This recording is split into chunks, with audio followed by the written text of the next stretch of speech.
여러분 신앙에서 이긴다라는 말을 어떻게 이해하고 계십니까? 보통 우리가 세상에서 이겼다 그러면 다른 사람보다 잘하는 거고 또 뜻밖의 결과를 내어서 많은 사람들께 뭔가 인정받는 또 형통하는 여러 가지 이야기들이 우리의 이겼다라는 얘기죠. 오늘 이 신앙 안에서 이김을 조금 잘 이해할 수 있는 말씀이 있는데 히브리서 11장, 믿음의 장으로 유명하죠. 11장 33절, 36, 37, 38절인데 우리 보이시면 우리 같이 함께 읽어보겠습니다.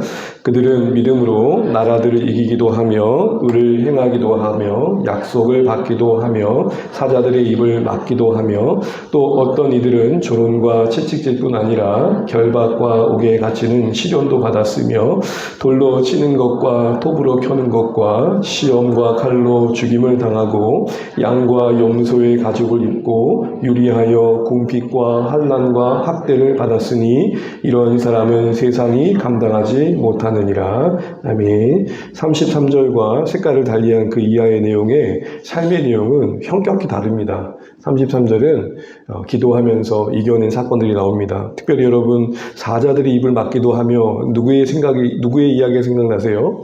네, 다니엘서에 나온 사건이 생각나시죠?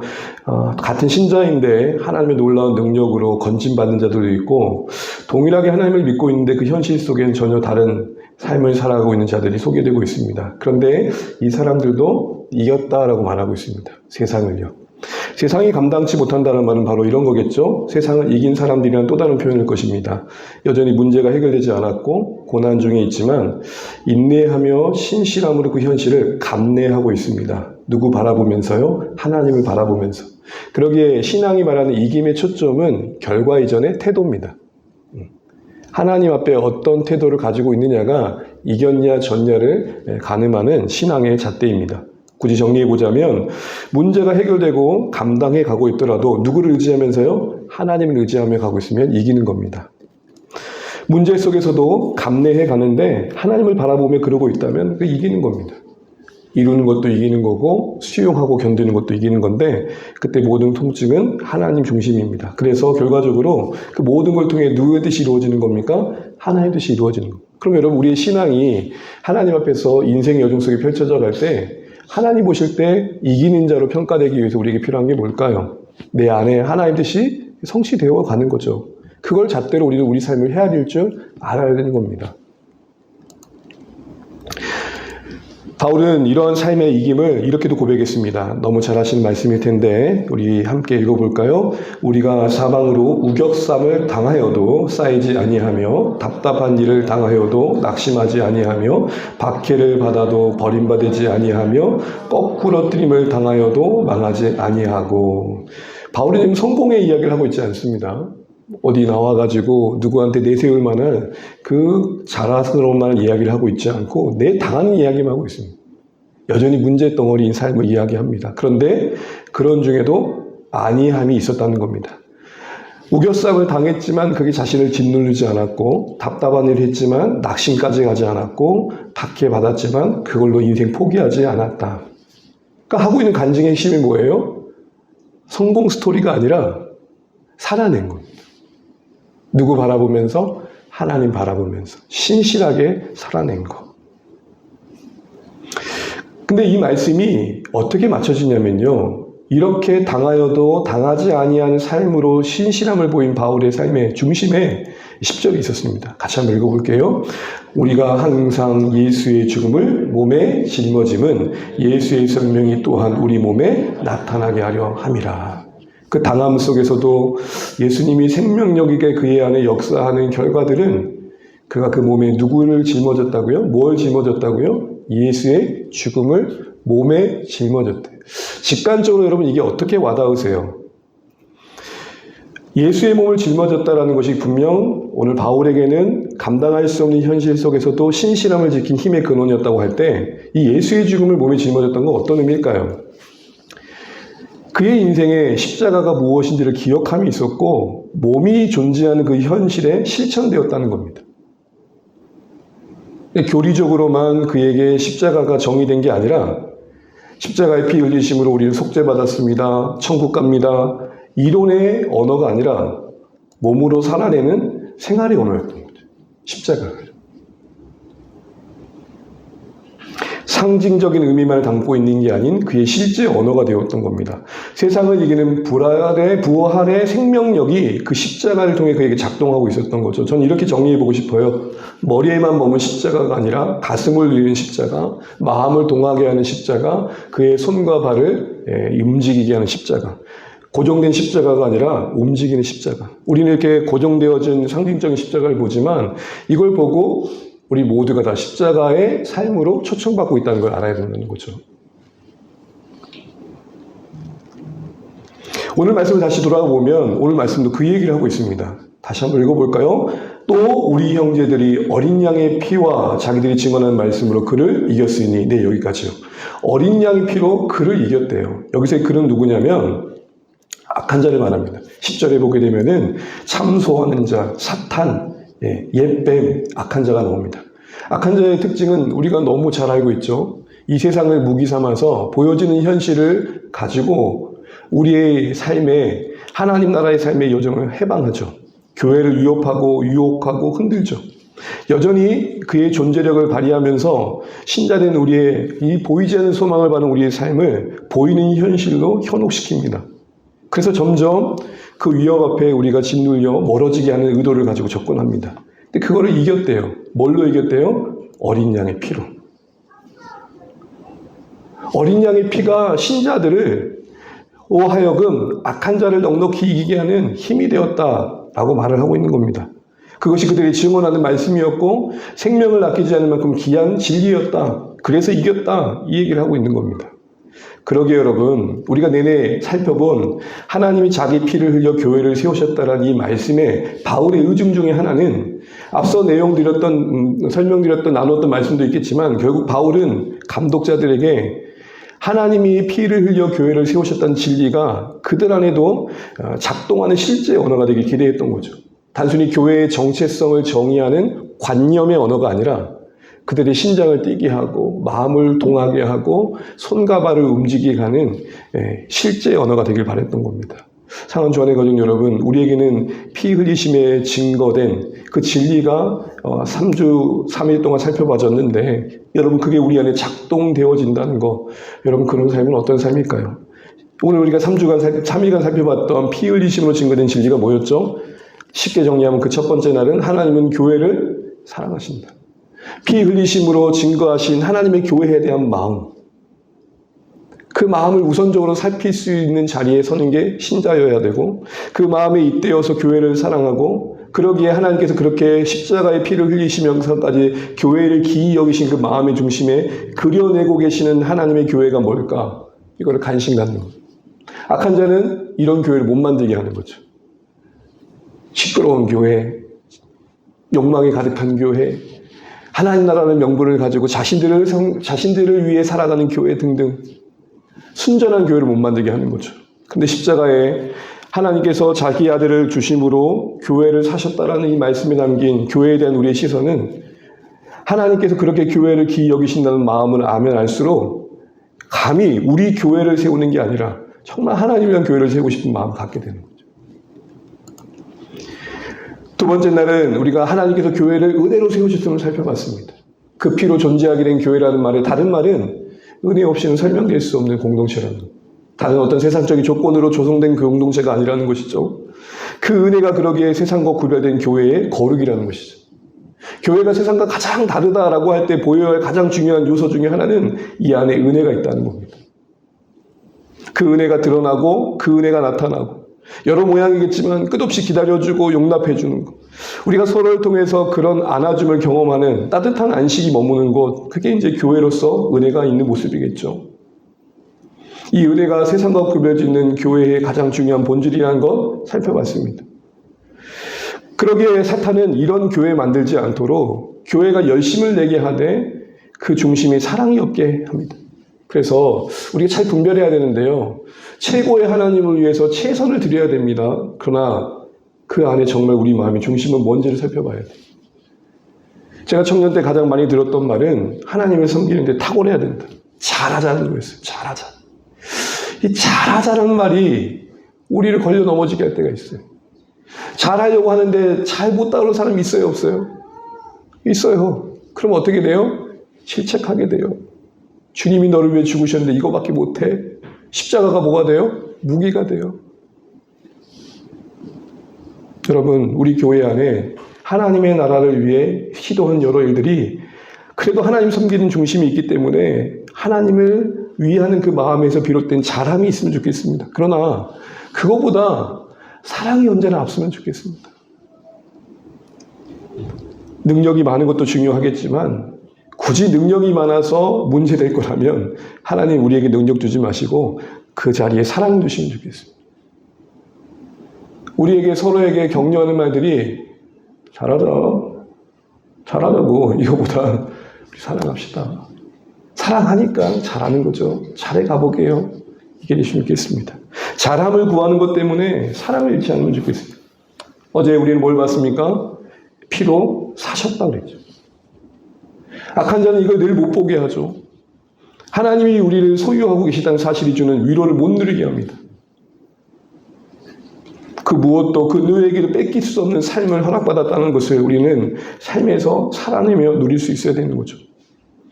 하나님이 우리의 하나님으로서 피를 흘리시면서까지 그 약속을 보증하고 계시는 하나님의 신실하심을 살아가는 일상 속에서 누린다라는 것, 그걸 우리 한번 생각해 봤습니다. 소망의 줄이 다 끊어지고 의지할 만한 거 다 끊어져도 오직 끊어지지 않는 그 한 줄 때문에 인생을 연주할 수 있는 넉넉함이 십자가에 자기를 주심으로 교회에게 약속해 주신 하나님의 은혜를 아는 자의 삶의 모습인 것입니다. 그래서 여러분, 작은 결론으로 이런 귀한 십자가의 진리가 머리에만 남겨져 있는 게 그렇구나가 아니라 우리의 삶과 관계와 상황 속에서 삶의 원리가 되는, 반응하는 원리가 되는 거예요. 그럴 때 그 복음은 사는 복음이 될 것이고 살아있는 복음이 될 것이고 더 나아가 살리는 복음이 될 것입니다. 교회를 우리가 다니고 있는 입장에서는 느끼지 못하는 부분일 수 있지만 가끔 불신자들을 만나면은 공통적으로 하는 말들이 몇 가지가 있습니다. 그 중에 한 가지가 뭘까요? 교회는 말만 많아요. 어느새 복음은 말만 많아요로 이렇게 치부되어 버린 이유가 뭘까요? 우리의 아는 복음이 사는 복음이 되고 살아있는 복음임을 보이고 그래서 살리는 복음이 되는 게 오늘 우리가 이 날 마지막 날 다시 한번 고민할 부분인 겁니다. 결국 신앙에서의 이김은 우리 삶과 신앙에서 생애에서 이 십자가를 따르며 나타나는 삶의 모습이기 때문입니다. 그럼 여러분, 우리는 이런 구원의 상징 정도에 머무는 십자가가 아니라 우리의 삶의 방식이 되기 위해서 어떻게 될까요? 우리 바울의 고백을 좀 빌려보려고 합니다. 잘 아시는 말씀 갈라디아서 2장 19, 20절 같이 한번 읽어보겠습니다. 이는 하나님에 대하여 살려 함이라. 내가 그리스도와 함께 십자가에 못 박혔나니 그런즉 이제는 내가 사는 것이 아니요 오직 내 안에 그리스도께서 사시는 것이라. 이제 내가 육체 가운데 사는 것은 나를 사랑하사 나를 위하여 자기 자신을 버리신 하나님의 아들을 믿는 믿음 안에서 사는 것이라. 구절구절 묵상하자면 참 은혜의 구절인데요. 일단 19절을 보십시오. 바울은 하나님 앞에 사는 자 되길 원합니다. 하나님 앞에 살겠대요. 그 보이지 않는 하나님의 실존 앞에 살아가는 인생 되겠대요. 그런데 이어지는 말씀이 뭐죠? 그걸 가능케 하는 게 뭐라고요? 날마다 십자가와 함께 그리스도와 함께 십자가에 못 박히는 경험이래요. 십자가 안에서 그리스도와 연합하는 경험이래요. 그런 경험을 통해 그리스도께서 자신 안에 실존하신 것을 경험하고 있대요. 이 고백을 하고 있는 십자가의 못 박힘의 의미가 뭘까요? 여러분, 이거는 좀 어려운 말로 신적 수동태라 그럽니다. 이 말은 성령의 도우심 가운데 십자가의 진리가 바울과 무관치 않게 된 겁니다. 바울의 입장에서나 우리의 입장에서나 시대는 다르지만 공통점은 뭐냐면 바울도 예수님이 십자가에 못 박힌 현장에 있지 않았다는 것과 우리도 그 현장에 있지 않았다는 것은 같아요. 그럼에도 불구하고 이 시간을 떠나서 이 공간을 초월해서 그 과거의 사건이 오늘 우리에게 믿어지게 하시는 일은 누가 하시는 겁니까? 성령님이 하시는 거죠. 우리가 죽어야 할 그 자리에 예수님이 대신하여 죽으셨다는 진리가 마음에 와닿고 그래서 이루신 은혜가 신뢰되어지는 고백은 성령님이 우리 안에 만드신 겁니다. 신기한 거고 설명되지 않는 거예요. 여러분, 십자가 예수님이 여러분이 죽으셨다는 것을 직접 그 현장에서 목격하셨습니까? 그렇지 않음에도 불구하고 여러분의 중심의 삶의 소망이 되고 있는 이유가 뭘까요? 이거는 이성이 아닙니다. 듣지만 들려지는 것, 알지만 알게 되어지는 것, 받아들여지게 되는 것, 성령의 역사죠. 바울은 그걸 인격적으로 경험한 거예요. 그러니까 자기가 자기를 십자가에 못 박은 게 아니고 십자가 앞에 섰는데 십자가가 자신을 못 박히게 했다는 거예요. 와닿아 믿어지게 했다는 거예요. 내 죄로 인해 죽으신 거구나. 그래서 이 십자가의 고백은 계속되어지는 단회적이지 않은 지속적인 고백으로 그에게 고백되고 있는 거고요. 이 고백을 하고 있는 바울은 6장에서 이렇게 말합니다. 같이 한번 읽어볼게요. 그러나 내게는 우리 주 예수 그리스도의 십자가 외에 결코 자랑할 것이 없으니 그리스도로 말미암아 세상이 나를 대하여 십자가에 못 박히고 내가 또한 세상을 대하여 그러하니라. 아멘. 이제는 십자가에 못 박힌 인생으로서 그의 실존은 어떻습니까? 기준이 십자가예요. 그래서 세상이 바울 자신을 볼 때도 십자가에 못 박힌 자신을 보게 되고 바울이 세상을 볼 때도 십자가에 못 박힌 세상을 본다는 거예요. 십자가에 못 박힌 세상을 본다는 말은 무슨 말일까요? 십자가가 세상을 못 박힌 자리에 두고 있다는 이 말은 십자가가 말하고 있는 세상의 끝을 보고 있는 거예요. 십자가가 우리에게 무슨 메시지를 줍니까? 이 땅에서 제가 어떠한 심판을 받을지를 보여주시는 거죠. 어마무시한 하나님의 저주가 그 자리에 쏟아진다는 것은 우리의 죄가 어떤 결론을 짓게 될지를 보여주시는 겁니다. 그러기에 바울이 십자가를 두고 세상을 십자가에 못 박았다는 말은 나는 세상의 끝을 안다 이렇게 얘기하고 있는 거예요. 지금은 아무리 화려하고 그럴듯해 보여도 거룩하신 하나님 앞에 서면 사라질 것밖에 안 돼. 그걸 안다는 거예요. 정작 세상도 바울을 볼 때는 십자가에 못 박힌 인생으로 헤아려지고 있는 거예요. 여러분 간혹 어떤 이야기를 듣다 보면 나 죽을 뻔했어 하는 사람들의 눈빛을 본 적이 있으십니까? 소위 다 공통점은 뭡니까? 주변이 달라 보인대. 주변을 달리 보는 것뿐만 아니라 그 주변의 사람도 그를 달리 봐요. 홀로 던져진 죽음의 그 끝자락에서 아무도 나를 도울 수 없는 그 시간을 지난 사람들의 마음속에는 그동안 그렇게 믿고 의지했던 사람들을 내가 저 사람들만은 나를 도울 줄 알았는데 라는 생각을 지나고 난 뒤에는 이제는 초연해지는 거예요. 그리고 삶이 주어지는 게 다른 의미로 와닿는 거예요. 여러분 무슨 말씀을 드리고 싶은 것 같냐면 십자가를 통과한 사람은 분명 삶을 보는 게 다르다. 자랑부터 다르지 않습니까? 자랑이 십자가라는 말은 무슨 말이냐면 우선순위를 그 무엇에도 뺏길 수 없는 기쁨의 자리에 이미 떡하니 섰다는 거예요. 더 나아가서 힘든 일이 없다는 건 아니지만 아무리 힘들어도 십자가 생각하고 일어날 줄 안다라는 거예요. 이게 바로 오늘 못 박힌 바울의 고백입니다. 그러게 여러분 우리는 간절히 기도할 게 뭐겠습니까? 십자가가 머리에만 있지 않고 내 마음과 가슴과 손발이 되기 위해서는 하나님 앞에 사는 삶의 이야기로 이어지기 위해서는 그 살렸던 십자가가 나의 살아내는 십자가가 되기 위해서는 십자가에 못 박힘을 구하셔야 돼요. 여러분 십자가의 진리가 내 안에 인격적으로 경험되기를 기도하시면 좋겠습니다. 그 못 박히심의 의미가 말씀의 빛 아래서 여러분에게 와닿으면 좋겠습니다. 내 죄가 예수 그리스도의 십자가에 못 박았다. 그 짱을 찔린 사람은 로마 군병이지만 사실은 그건 내가 찌른 창이다. 내가 주를 십자가에 못 박았다. 내가 죄인이다. 그런 나를 사랑하셨다. 이런 고백들 말이죠. 여러분 어느새 우리에게 십자가의 빛 아래서 우리의 실체는 어느새 발가벗겨지고 하나님 앞에서 순전한 고백을 해야 됨에도 불구하고 그런 고백들은 사라지고 종교화된 우리의 신앙은 아닌가. 다시 한번 돌아보시면 좋겠습니다. 마지막으로 우리가 십자가의 삶이 되기 위해서는 자주 묵상하는 것뿐만 아니라 그 진리가 우리의 삶에 적용되기 위해서 실제적인 고민이 필요한 것 같습니다. 결단을 하는 거죠. 나는 이제 관계 속에서 어떤 일을 당하든 기준은 십자가다. 내 삶에 어떤 일이 주어지든 십자가에서 헤아리겠다. 십자가의 그 비참함이 실패가 아닌 하나님 뜻을 이루는 현장이었던 것처럼 나를 둘러싼 고난이 나를 초라하게 하지만 그 안에 담아내신 하나님의 더 큰 뜻을 보겠다. 십자가로 인생을 해석하겠다. 이걸 종합해 보면 예수님이라면 어떻게 하셨을까를 나 늘 생각하겠다. 한 예로 히브리서의 성도들에게도 히브리서 기자는 이렇게 고백합니다. 너무 잘하시는 말씀이죠. 같이 한번 읽어봐요.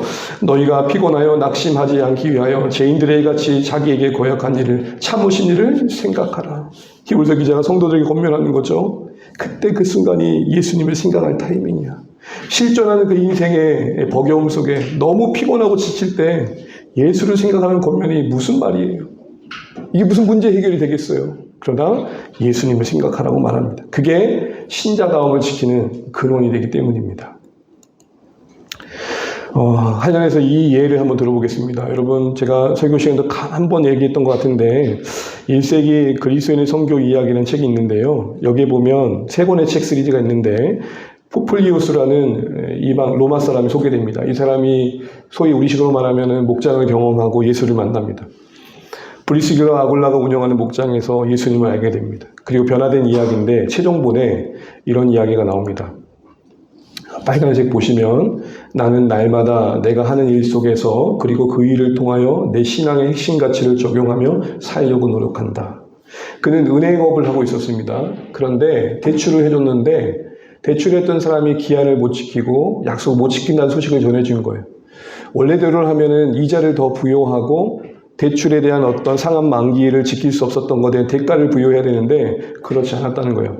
이유는 그가 그럴 수밖에 없는 사정을 갖고 있음을 알았기 때문이라는 거죠. 그래서 그 형편을 헤아리고 연장해 주면서 이자는 받지 않았다는 거예요. 이걸 들었던 동료가 그의 행위를 듣고 미쳤다라고 했다는 거죠. 그런데 중요한 거는 앞서 말씀드린 것처럼 이 푸플리우스라는 사람은 자신의 삶 속에서 자신이 경험한 복음과 십자가를 적용하고 싶었다라는 거예요. 그러면서 이렇게 이유를 얘기합니다. 나는 하나님으로부터 두 번째 기회를 얻는다는 게 어떤 건지를 알았고 어떻게든 이를 실천해야 한다고 느꼈다라고 기록해요. 무슨 말이죠? 십자가의 용서를 경험해 봤기 때문에 십자가에서 내가 다시 한번 죄인이었지만 살 길을 얻은 은혜를 경험해 본 사람이기 때문에 용서를 경험해 본 사람이기 때문에 그 받은 용서를 내 일상의 업무에서 맺은 관계 속에서 실천해 보고 싶었다는 거예요. 여러분, 이게 십자가를 살아내는 거예요. 이 일이 쉬울까요? 쉽지 않습니다. 그래서 동료 가운데 하나는 미쳤다는 말을 하지 않습니까? 일상에서 십자가의 삶을 살아간다는 건 어리석고 바보처럼 비춰져요. 우리 스스로도 그 시선에 동조해서 언제 초라해질 때가 있어요. 요즘 여러분 핫한지 모르겠지만 슬기로운 의사생활의 시리즈에 3시리즈가 시즌 3가 나왔죠. 언젠간 슬기로울 전공의 생활인가요? 혹시 보시는 분 계십니까? 볼 게 너무 많아가지고 그렇죠. 여기에 표남경이라는 1년차가 나오는데 열심히 밥을 먹고 있어요. 여러분, 의사들이 정말 바쁠 때는 밥 먹을 시간도 없잖아요. 정신없이 먹고 있는데 병원에서 친구가 자신을 알아봐요. 그런데 그 친구가 만난 가운데 어떤 걸 느끼냐면 친구 너무 예쁘게 꾸미고 있는 거예요. 너무 럭셔리한 거예요. 명품백도 메고 있고 대화 중에 자신이 초라해진 거예요. 그래가지고 결국에는 뛰쳐나가요. 못 해먹겠다. 택시를 타요. 택시기사가 물어요. 어디로 갈까요? 목욕탕이요. 아니요. 미용실이요. 아니요. 백화점이요. 정신이 잃은 거죠. 무슨 말이에요? 그 주어진 현실에서 의사가 갖는 직업적인 가치도 있겠지만 그래도 뭔가 생명을 구하는 소명이 있는 귀한 자리를 그 친구와 만남 속에서 다시 비춰보니까 너무 초라해 보이는 거예요. 그 현실 자체가. 이런 분주함과 이런 바쁨과 끝없는 컴플레인을 들으면서 욕을 먹으면서 뭔가를 해내야 된다는 것이. 그럼 여기가 어딘지 혹시 아세요?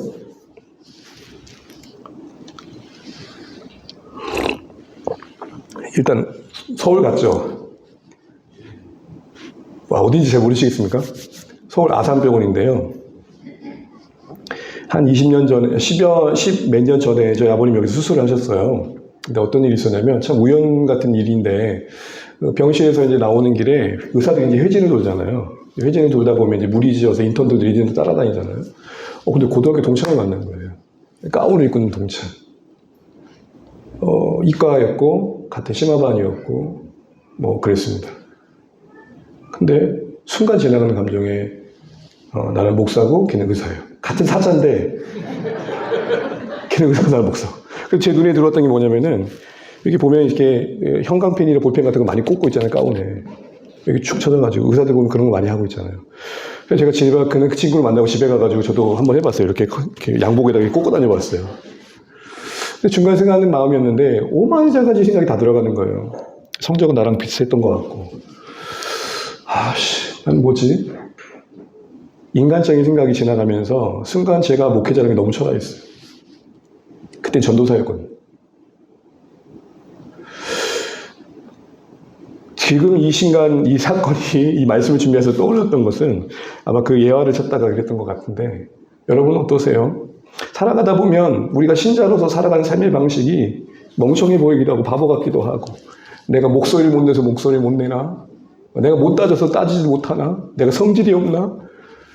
사실 여러분 거꾸로 보면 예수 믿어서 손해보는 게 더 많아요. 참을 게 너무 많죠? 신자됨이라는 게 주는 그 어떤 인내의 요구들이 우리를 버겁게 해요. 근데 당시에도 그랬던 성도들에게 바울은 에베소 교회 성도들에게 특별히 이런 기도를 부탁합니다. 같이 한번 읽어볼게요. 시작. 너희 마음의 눈을 밝히사 그 부르심의 소망이 무엇이며 성도 안에서 그 기업의 영광의 풍성이 무엇이며 그 힘의 위력으로 역사하심을 따라 믿는 우리에게 베푸신 능력의 지극히 크심이 어떠한 것을 너희로 알게 하시기를 구하노라. 하나님께서 당신들의 눈을 밝게 열어주셔서 신자들에게 약속하신 영광의 날에 대한 소망을 더 확실하게 해주시면 좋겠습니다. 없어서 힘든 게 아니라 안 보여서 힘든 거래요. 없는 걸 애써 있는 것처럼 심리적 설득하란 말이 아닙니다. 이미 약속하신 영광이 더 큰데 그게 보이지 않아 힘든 것이니 그 마음의 눈을 밝혀서 보여달라 기도하고 있어요. 특별히 여러분 에베소 도시의 교회의 성도들에게 이 기도가 왜 필요했을까요? 당시 에베소 교회는요, 오늘 우리 어디를 표현할까요? 홍콩? 그 이상이었어요. 여러분 저는 가보지 않았지만 홍콩 가신 분들이 다 그런다고 하대요. 내리자마자 우와, 그 화려함, 온갖 우상들이 가득함. 거기에서 신자들이 믿음을 지키며 산다는 게 쉬웠을까요? 네, 쉽지 않았을 겁니다. 바울이 기도하는 거예요. 당신들의 신자됨은 보이는 만큼이다. 말씀을 맺으면서요, 예수님께서 거의 마지막에 하셨던 말씀, 6번째 하셨던 말씀이 뭐죠? 다 이루었다. 여러분, 저는 이게 얼마나 말도 안 되는 얘기라는 생각을 해봤냐면, 여러분, 이 비참한 십자가에서 다 이루었다는 말이 무슨 말이에요? 다 성취했다? 어떻게 보면 뭔가 이루었다는 건 성공인데, 이게 무슨 성공이에요? 다 끝났다, 실패했다가 어울리죠. 그런데 이 하신 다 이루었다는 말씀, 테텔레스타이 이 말은 원더풀이라는 말이고 더불어 거래하는 용어로 쓰일 때는 빛을 다 갚았다라는 뜻이에요. 그러니까 하신 말씀은 이 일을 통해 이루신 하나님의 구원의 성취를 선언하신 거고 자신의 죽으심으로 제 안에 있는 우리의 살 길을 여셨다라는 기쁨을 선언하신 거예요. 거기에 원더풀 하신 거예요. 이런 생애에 예수님이 하신 마지막 선언은 오늘 십자가의 삶으로 초청받고 있는 우리의 관심과 목적을 다시 한번 점검하게 합니다. 이 땅에서 무엇을 이루는 게 우리의 삶의 목적이 아니라 우리를 통해 하나님께서 무엇을 이루신 일에 참여하는 게 목적이 된 인생으로 초청받았다는 것이죠. 하나님 뜻이 우리 인생에 담기며 채워져 가는 것이 하나님 나라에서 이김이며 성공임을 잊지 말자는. 성실이라고 할 때 하나님이 내 인생에 원하신 것을 신실하게 따라가는 삶이 성공이다라는 것입니다. 정리하면서 사랑하는 주안의 가족 여러분, 우리가 며칠간 피 사신바 교회에 대해 배웠습니다. 그게 우리입니다. 이제 그게 우리이니 그게 우리임을 살아내셔야 돼요. 피 흘림 곧 자기 부인과 희생과 용서와 용납과 인내와 기다림의 넉넉함과 고난 중 견딤과 신실한 섬김의 십자가의 삶의 방식이 여러분이 믿고 있는 십자가임을 삶으로 드러내야 됩니다. 그 애씀과 인씀이 우리의 삶에 임한 하나님의 사랑과 은혜와 능력을 증거하는 여정이 되기 때문입니다. 우리를 살리신 십자가, 우리가 살아갈 십자가입니다. 한번 따라해 주시죠. 우리를 살리신 십자가, 우리가 살아갈 십자가. 생명 주신 그 십자가가 나를 살린 게 맞다면 이 땅에 문 영혼들에게 생명 주는 방식도 십자가이니 그걸 보이며 그게 무엇을 만들 수 있는지를 나타내 주는 게 이 세상을 향한 최고의 섬김입니다. 십자가를 믿고 따르는 인생들이 얼마나 넉넉한지, 없는 중에도 얼마나 자유로운지, 고난 중에도 얼마나 진실한지, 그것이 우리 안에 역사하시는 십자가의 사랑과 은혜와 능력을 나타내 보이는 겁니다. 고단하죠. 다시 한번 여러분 이 약속을 기억하면 좋겠습니다. 마지막 이 말씀으로 말씀을 맺겠습니다. 우리 소망의 마음을 담아서 함께 읽겠습니다. 우리가 그와 함께 영광을 받기 위하여 고난도 함께 받아야 할 것이니라. 생각하건대 현재의 고난은 장차 우리에게 나타날 영광과 비교할 수 없도다. 아멘. 장차 비교할 수 없는 영광이 우리의 마음의 눈을 밝히시는 주의 은혜 안에서 보여지는 만큼 우리는 이 땅의 시시비비에 걸려 넘어지지 않을 것입니다. 이리희비에 무너지지 않을 것입니다. 살게 하신 만큼 살아갈 인생인 줄 알고 하나님 기뻐하시는 게 뭘까를 고민하고 포플리우스처럼 내가 만난 십자가를 내 삶의 영역에서 어떻게 실현해 볼까를 고민해 보는 거죠. 그 고민 속에 하나님의 우리에게 말씀하신 피 흘려심의 교회의 모습이 실현되는 것입니다. 그 보이지 않는 교회가 보이는 교회가 되는 겁니다. 어떻게요? 살리신 그 십자가를 살아낸 여러분을 통해 말이죠. 부족합니다. 주의 도우심이 약속되어 있습니다. 힘듭니다. 주의 영광이 약속되어 있습니다. 우리 다시 한번 이 고난주간을 마치면서 십자가로 살린 나니, 십자가로 나를 살리신 게 십자가니, 십자가의 삶을 살아가겠다. 이렇게 고백하시고 주님의 은혜와 공유를 구하시는 이 시간 되시기를 간절히 소망합니다.